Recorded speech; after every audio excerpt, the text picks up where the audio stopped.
Good morning, it's James. I do hope and pray this message finds you and your loved ones peaceful, thriving, and very well. Thank you for your time. Thank you for your energy. I'm deeply grateful to have the honor and the blessing of laying eyes on you today. This morning's message is probably going to push a few buttons. You know me by now. I do this with love, and I really want to make sure that you understand what I know about what it's like for us these days to navigate the planet with love, with optimism, with hope, in spite of what the world is showing us.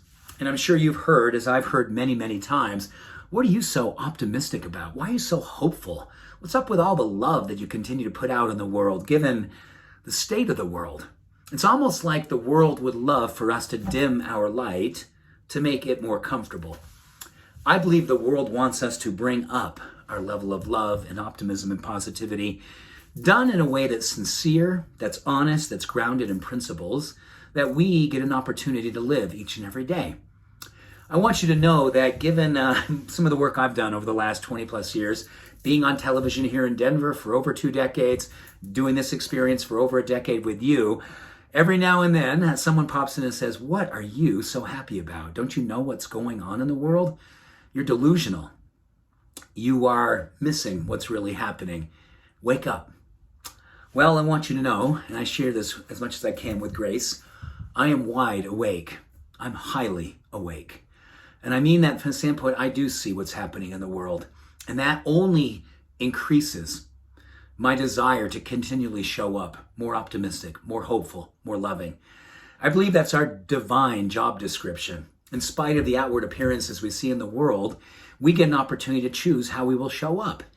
And you know what? We all have days, right? We don't feel optimistic. We don't feel loving. We may not feel hopeful. But the days that we do, it's really important that we're not afraid to broadcast it, to put it out in the world, to give ourselves permission to show up with our hearts out loud. You know, it's interesting. I've been looking at the research around optimism, positivity, and hope directly related to longevity. Interesting, they actually wrote down, scientists, about this idea, having an attitude that's characterized by hope and confidence in a successful future, a positive outcome for not just ourselves, but for all of us. That's how they characterize optimism and positivity in its relationship to longevity.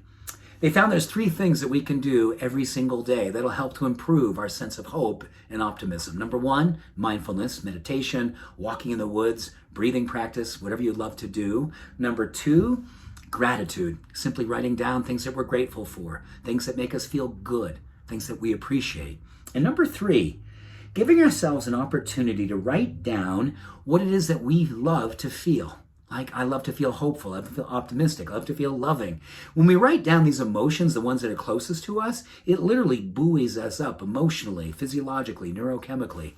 In ways that's really interesting, over the last 10 years, there's been 15 studies of over 200,000 people that have seen that people who have a higher level of optimism, who carry those 3 traits into each and every day and practice them, a 40% lower incidence of contracting heart disease, 30% lower incidence of contracting cancer, and on top of that, a nearly 38% lower chance of having an early departure on the planet, meaning that you help to lower the risk for all causes of early death. Interesting, on top of that, our immune system is stronger, our resilience, our persistence in pursuing our goals are all augmented through the power of hope and optimism. So I just want you to know today, I appreciate you for the work that you do. And if you're feeling like, oh my goodness, I'd love a few more tools or something that could help me more predictably give my sense of optimism a boost, give my sense of hope an overhaul, mindfulness, gratitude, and writing down the emotions that we most connect to spiritually in our heart and how it is they make us feel. Those 3 practices help us to keep our light on. And I know days when it's hard to turn our lights on. Some days you just don't feel like it. The days that we do, and the days that we give ourselves permission to, I think they give us permission even in the dark days to choose to show up, heart first, to give ourselves permission to feel hope, love, kindness, optimism. And know that we get a chance to do it with a level of sincere groundedness and what our heart knows we need to be in order to see the world that we believe is here for us, all of us, right here and right now. being brought forward by the work that you do each and every day. Thank you. I see you. I love you. I appreciate you. Have an awesome day. Much love. Bye for now.